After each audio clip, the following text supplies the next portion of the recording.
வணக்கம், இது உங்கள் தமிழ் சைனிக். இந்த வீடியோவில் வந்து பார்த்தீங்கன்னாக்கா 3 விஷயத்தை பற்றி பார்க்க போகிறோம். அதில் ஃபஸ்ட்டு வந்து என்னென்னு பார்த்தீங்கன்னாக்கா, ஒரு சிலருக்கெல்லாம் இந்த மாதிரி மெசேஜ் வந்திருக்கும். யாருக்கெல்லாம் ORP 3ல் வந்து பென்ஷன் ரிவிஷன் ஆகலையோ அவங்களுக்கெல்லாம் உங்களோட பென்ஷன் வந்து நீங்கள் அதிகமாக வாங்குறீங்க, அதனால் உங்களுக்கு பென்ஷன் ரிவிஷன் ஆகாதுன்னு சொல்லிட்டு ஒரு மெசேஜ் வந்திருக்கு.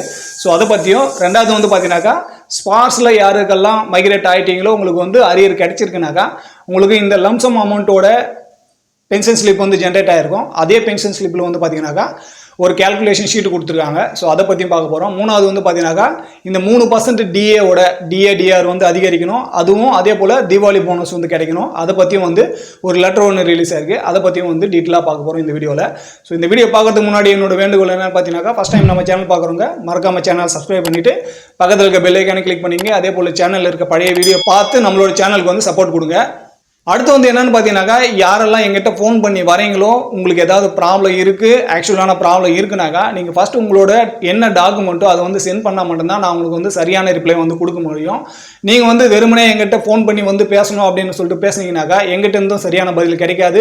நான் வந்து சரியான அதுக்கு என்ன சொல்யூஷனோ எனக்கு என்ன தெரியுமோ அதை வந்து உங்களுக்கு ஷேர் பண்ணவும் முடியாது. ஏன்னா டாக்குமெண்ட் பார்த்தா மட்டும்தான் உங்களுக்கு என்ன ப்ராப்ளம் இருக்குன்னு சொல்லிட்டு எனக்கு தெரியவும், அதை பற்றி எனக்கு என்ன தெரியுமோ அதை வந்து நான் உங்களுக்கு சஜஸ்ட் பண்ண முடியும். அதனால் ஃபஸ்ட்டு உங்களோட டாக்குமெண்ட் சென்ட் பண்ணிவிட்டு அதுக்கப்புறம் நீங்கள் கேளுங்க. ஸோ இந்த வீடியோவும் பார்த்தீங்கன்னாக்கா ஃபஸ்ட்டு டாக்குமெண்ட் சென்ட் பண்ணாங்க. அவங்களுக்கு வந்து பார்த்தீங்கன்னாக்கா ரிப்ளை நான் வந்து ஃபோனில் கொடுக்கணுனாலும் இந்த மாதிரி ப்ராப்ளம் வந்து நிறைய பென்ஷனரி இருக்குது. அதனால் நான் வந்து வீடியோ மூலிமா சொல்கிறதுனால அவங்களுக்கும் புரியும், இந்த மாதிரி ப்ராப்ளம் இருக்கிற மற்றவங்களுக்கும் புரியும். அதனால் வந்து நம்ம வீடியோ மூலிமா அவங்களுக்கு வந்து ரிப்ளை கொடுக்குறோம்.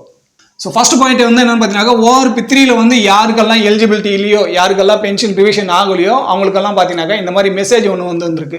அதாவது 2024 1 ஜூலை 2024 உங்களோட பென்ஷன் ரிவிஷன் வந்து பார்த்தீங்கன்னாக்கா ஆகலை. ஏன்னு கேட்டுச்சுனாக்கா, நீங்கள் வந்து அதிகமான லெவலில் வந்து ORP 3ஐ விட அதிகமாக வந்து பென்ஷன் வாங்குறீங்க அப்படின்னு சொல்லிட்டு. ஸோ அதை பற்றி வந்து பார்த்தீங்கன்னாக்கா, இது 1 ஜூலை 2024 கிடைக்கணும் ORP 3. இப்போ நம்ம பார்த்துட்டு இருக்க டாக்குமெண்ட் வந்து பார்த்தீங்கன்னாக்கா, இவர் வந்து 17 வருஷம் சர்வீஸ் பண்ண சிப்பாய் ரேங்கில் இருந்த MACP ஹவுல்தார். இவரோட பே லெவல் வந்து பார்த்தீங்கன்னாக்கா L05. இவர் ஏற்கனவே இன்னைக்கு டேட் வரைக்கும் அவர் வாங்குற பென்ஷன் வந்து பார்த்தீங்கன்னாக்கா பேசிக் பென்ஷன் 22,538 ரூபா வந்து வாங்குறாரு. இது வந்து அவரோட பிபிஓலே கொடுத்துருக்காங்க. இது வந்து ஜனவரி 2024 ஜென்ரேட் ஆன பிபிஓ. அதையும் நீங்கள் பார்த்துருக்கீங்க. 22,538 ரூபா இவரோட basic pension. So as per ORP 3 table number 7 படி 17 வருஷம் சர்வீஸ் பண்ண MACP ஹவுல்தார் L05 பே லெவலில் இருக்கிற ஒருத்தருக்கு வந்து பார்த்தீங்கன்னாக்கா 22,476 ரூபாய் தான் அவரோட பென்ஷனாக வந்து நிர்ணயிச்சிருக்காங்க. ஸோ இந்த அமௌண்ட்டை விட இவர் வந்து பார்த்தீங்கன்னாக்கா அதிகமாக வாங்குறாரு. எவ்வளோ அதிகமாக வாங்குறாருனாக்கா 62 ரூபா அவர் வந்து ஒரு மாதமும் ORP 3ஐ காட்டிலும் அதிகமாக வாங்குறாரு. ஸோ இதுதான் நம்ம வந்து இந்த ஆனரி லெஃப்டினன்ட்டுக்கும் நம்ம வந்து எக்ஸாம்பிளாக கொடுத்தோம். ஹையர் லெவல் இருக்கும்போது அவங்களுக்கு வந்து பார்த்தீங்கன்னாக்கா பென்ஷன் வந்து கம்மியாகிறதுக்கான சான்ஸ் இல்லை. இந்த மாதிரி வந்து அதிகமாக தான் இருக்கணும். ஸோ அவங்களுக்கு வந்து பார்த்தீங்கன்னாக்கா தவறாக ஒரு ரிவிஷன் ஆயிருக்கு. ஸோ அது வந்து யாரெல்லாம் அந்த மாதிரி கம்மியாக இருக்கோ நீங்கள் வந்து சரியான முறையில் அது மேலே நடவடிக்கை எடுத்தால் மட்டும்தான் உங்களுக்கு வந்து அந்த தொகை வந்து கிடைக்கும். யாரெல்லாம் அந்த ஆனரி லெஃப்டினன்ட் கேஸில் வந்து நம்ம சொல்லியிருக்கோம். ஸோ அந்த மாதிரி யாருனா இருக்கீங்க அப்படின்னாக்கா அந்த வீடியோ பார்த்து உங்களோட சந்தேகத்தை வந்து தீர்த்துக்கலாம். ஸோ இவர் வந்து 62 ரூபா வந்து ஒரு மாதம் வந்து அதிகமாக வாங்கிறதுனால இவருக்கு வந்து எந்த விதமான பென்ஷன் ரிவிஷனோ ORP 3 படி பென்ஷன் ரிவிஷன் ஆகாது. அதே போல் இந்த 62 ரூபா வந்து இவருக்கு மைனஸ் ஆகாது. ஏன்னா பே ப்ரொடெக்டில் இருக்கிறதுனால, இது முன்னாடியே நம்ம வந்து நிறைய சொல்லியிருக்கோம். பே ப்ரொடெக்டில் இருக்கிறதுனால நீங்கள் என்ன அமௌண்ட் வாங்குறீங்களோ அதை விட வந்து கம்மியாக ஆகாது, அதிகமாகுது என்ற பட்சத்தில் தான் உங்களுக்கு வந்து பார்த்தீங்கன்னாக்கா பென்ஷன் வந்து ரிவைஸ் ஆகிட்டு அதிகமாகிட்டு கிடைக்கும். ஸோ அந்த மாதிரி இவருக்கு என்ன தொகை இது வரைக்கும் வாங்கிட்டு இருக்காரோ 22,538 ரூபா ப்ளஸ் அதுக்கான டிஏ என்னவோ அது அந்த தொகை வந்து பார்த்தீங்கன்னாக்கா அடுத்த பென்ஷன் ரிவிஷன் ஆகிற வரைக்கும் அவருக்கு வந்து இதே அமௌண்ட் வந்து கண்டினியூ ஆகிட்டு இருக்கும். ரெண்டாவது பாயிண்ட் வந்து என்னன்னு பார்த்தீங்கன்னாக்கா, அரியர் கேல்குலேஷன் ஷீட்டு. யாரெல்லாம் ஸ்பார்ஸில் மைக்ரேட் ஆகிட்டு இப்போ ORP 3 பென்ஷனில் வந்து ரிவைஸ்ட் ஆகிட்டு உங்களுக்கு வந்து பிபிஓ அரியர் வந்து கிடைச்சிருக்கு அப்படின்னாக்கா உங்களுக்கு வந்து லம்சம் அமௌண்ட்டோட அந்த பென்ஷன் ஸ்லிப் வந்து ஜென்ரேட் ஆகிருக்கும். அதே பென்ஷன் ஸ்லிப்பில் கீழே வந்து பார்த்தீங்கன்னாக்கா உங்களோட கேல்குலேஷன் ஷீட்டும் வந்து கொடுத்துருப்பாங்க. 2 மாதத்து, அதாவது ஜூலை ஆகஸ்டோட அந்த அரியர் கேல்குலேஷன் வந்து கொடுத்துருக்காங்க. ஸோ இப்போ நீங்கள் வந்து பார்க்குற அமௌண்ட் வந்து பார்த்தீங்கன்னாக்கா அவங்க ஏற்கனவே வாங்கிட்டு இருக்க பென்ஷன் அமௌண்ட்டுக்கும் ORP 3ல் கொடுக்குற அமௌண்ட்டுக்கும் வந்து எவ்வளோ வித்தியாசம் இருக்கோ அதுக்கான தொகையும் அந்த தொகைக்கான டிஏவோட அமௌண்ட்டும் வந்து கொடுத்துருக்காங்க. இப்போ நீங்கள் பார்க்குறீங்க, இது வந்து பார்த்தீங்கன்னாக்கா அவங்க ஏற்கனவே வாங்கிட்டு இருந்த பென்ஷனுக்கும் இப்போ ORP 3க்கு வந்து பார்த்தீங்கன்னாக்கா ஒரு மாதமும் 910 ரூபா வந்து 2 மாதம் வந்து அவங்க கம்மியாக வாங்கியிருக்காங்க.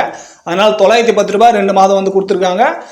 அந்த 910 ரூபாய்க்கு 50% டிஏ வந்து பார்த்தீங்கன்னாக்கா 450 ரூபா வந்து ஆகுது. 455 ரூபா வந்து அவங்களோட டிஏ வந்து ஆகுது. ஸோ அந்த 910 ரூபாய்க்கு 50% 455 ரூபா அவங்க ஒரு மாதமும் ஆட் பண்ணியிருக்காங்க. ஸோ இதுதான் ஃபஸ்ட்டு இருக்கிறது வந்து பார்த்தீங்கன்னாக்கா உங்களோட வாங்கிட்டு இருந்த பென்ஷனுக்கும் ORP 3 பென்ஷனுக்கும் வந்து எவ்வளோ வித்தியாசம் இருக்கோ அந்த அமௌண்ட்டு, எவ்வளோ அமௌண்ட் வித்தியாசம் ஆகுதோ அந்த அமௌண்ட்டுக்கான டிஏ தொகை. ஸோ இது உங்களுக்கு வந்து கிளியராக விளங்கி இருக்குன்னு நினைக்கிறேன். ஸோ இந்த மாதிரி யாருக்கெல்லாம் ஸ்பார்ஸில் மைக்ரேட் ஆகிட்டு உங்களுக்கு வந்து லம்சம் அமௌண்ட்டோட அந்த பென்ஷன் ஸ்லிப் ஜென்ரேட் ஆயிடுச்சாக்கா நீங்கள் டவுன்லோட் பண்ணி உங்களோட கேல்குலேஷன் வந்து செக் பண்ணிக்கோங்க. மூணாவது பாயிண்ட் வந்து பார்த்தீங்கன்னாக்கா DADR அதே போல் போனஸ், தீபாவளி போனஸ் வந்து கிடைக்கணும். இதுக்கு வந்து பார்த்தீங்கன்னாக்கா ஃபைனான்ஸ் மினிஸ்டருக்கு ஒரு லெட்டர் ஒன்று எழுதியிருக்காங்க. இதுக்கு முன்னாடி வருடங்கள்லாம் பார்த்தீங்கன்னாக்கா செப்டம்பர் மாதம் லாஸ்ட்டில் வந்து இதோட ஆர்டர் வந்து ரிலீஸ் ஆகிடும். அக்டோபர் மாதம் ஃபர்ஸ்ட் வீக்லேயோ இல்லை செகண்ட் வீக்லேயோ வந்து இது இம்ப்ளிமெண்ட் ஆகிட்டு பென்ஷனருக்கோ இல்லை சர்வீஸ் பர்சனுக்கோ என்ன அமௌண்ட் வந்து கிடைக்கணுமோ அது வந்து கிடைச்சிருந்தாச்சு. ஆனால் இப்போ வந்து பார்த்தீங்கன்னாக்கா அக்டோபர் மாதமே வந்தாச்சு. ஆனால் இன்னுமே அதுக்கான எந்த ஒரு ஆர்டரும் வந்து கவர்மெண்ட் தரப்புலேருந்து இன்னும் கொடுக்கல. ஸோ அதனால் வந்து பார்த்தீங்கன்னாக்கா இப்போ இந்த மாதம் வந்து துர்கா பூஜா வரதுனால அதுக்கான அதாவது தீபாவளியோட போனஸ் தான் வந்து பார்த்தீங்கன்னாக்கா இந்த மாதம் வந்து கொடுக்குறது. ஸோ ஆல்ரெடி நெருங்கி இருக்கிறதுனால அந்த தீபாவளி போனஸும் அதே போல் அதுக்கு முன்னாடியே வந்து இந்த DADRோட ஆர்டர் வந்து கொடுக்கணும் அப்படின்னு சொல்லிட்டு ஃபைனான்ஸ் மினிஸ்டருக்கு ஒரு லெட்டர் ஒன்று எழுதியிருக்காங்க. So central government employees and workers தரப்புலேருந்து இது வந்து எழுதியிருக்காங்க ஃபைனான்ஸ் மினிஸ்டருக்கு. ஸோ கூடிய சீக்கிரமே இதுக்கான ஆர்டர் வந்து ரிலீஸ் ஆகிறதுக்கான சான்ஸ் இருக்குது. எப்போ வந்து இதோட ஆர்டர் வந்து ரிலீஸ் ஆகுதோ அப்போ வந்து நம்ம கண்டிப்பாக அப்டேட் பண்ணலாம். இன்னொன்று வந்து பார்த்தீங்கன்னாக்கா இந்த தீபாவளியோட போனஸ் வந்து பார்த்தீங்கன்னாக்கா சர்வீஸ் பர்சன்ஸுக்கு தான் கிடைக்கும், பென்ஷனருக்கு கிடைக்காது. யாரெல்லாம் 1 ஏப்ரல் 2024 அப்புறம் பென்ஷன் வந்தீங்களோ உங்களுக்கு வந்து தீபாவளி போனஸ் கிடைக்கும். அதுக்கு முன்னாடி வந்த 31 மார்ச் 2024 முன்னாடி வந்த பென்ஷனருக்கு தீபாவளி போனஸ் வந்து கிடைக்கிறதுக்கான வாய்ப்பு இல்லை. ஸோ அதனால் பென்ஷனருக்கு தீபாவளி போனஸ் கிடைக்காது. DADRோட அந்த எத்தனை % அதிகமாகுதோ அது மட்டும்தான் உங்களுக்கு வந்து கிடைக்கும். ஸோ இந்த வீடியோவில் அவ்வளோதான். இந்த வீடியோ வந்து உங்களுக்கு புரிஞ்சிருக்குன்னு நினைக்கிறேன். இந்த வீடியோ பற்றின வேறு எதனா கருத்து இருக்குது, சந்தேகம் இருக்குனாக்கா கீழே கமெண்ட்ஸ் சொல்லுங்கள். அதே போல் உங்களுக்கு ஏதாவது கேட்கணும் அப்படின்னாக்கா உங்களுக்கு என்ன ப்ராப்ளம் இருக்கோ அந்த ப்ராப்ளம் சம்மந்தமான டாக்குமெண்ட் சென்ட் பண்ணிவிட்டு அதுக்கப்புறம் நீங்கள் மெசேஜோ இல்லை கால் பண்ணியோ வந்து கேட்கலாம். ஃபஸ்ட் டைம் நம்ம சேனல் பார்க்குறவங்க மறக்காம சேனல் சப்ஸ்கிரைப் பண்ணிவிட்டு பக்கத்தில் இருக்க பெல் ஐக்கானை கிளிக் பண்ணிங்க. அதே போல் சேனலில் இருக்க பழைய வீடியோ பார்த்து உங்களோட சப்போர்ட்டை வந்து நம்மளோட சேனலுக்கு கொடுங்க. ஸோ இந்த வீடியோ கடைசி வரைக்கும் பார்த்து நன்றி. இதே போல் இன்னொரு வீடியோவில் மீண்டும் சந்திக்கலாம். நன்றி, வணக்கம்.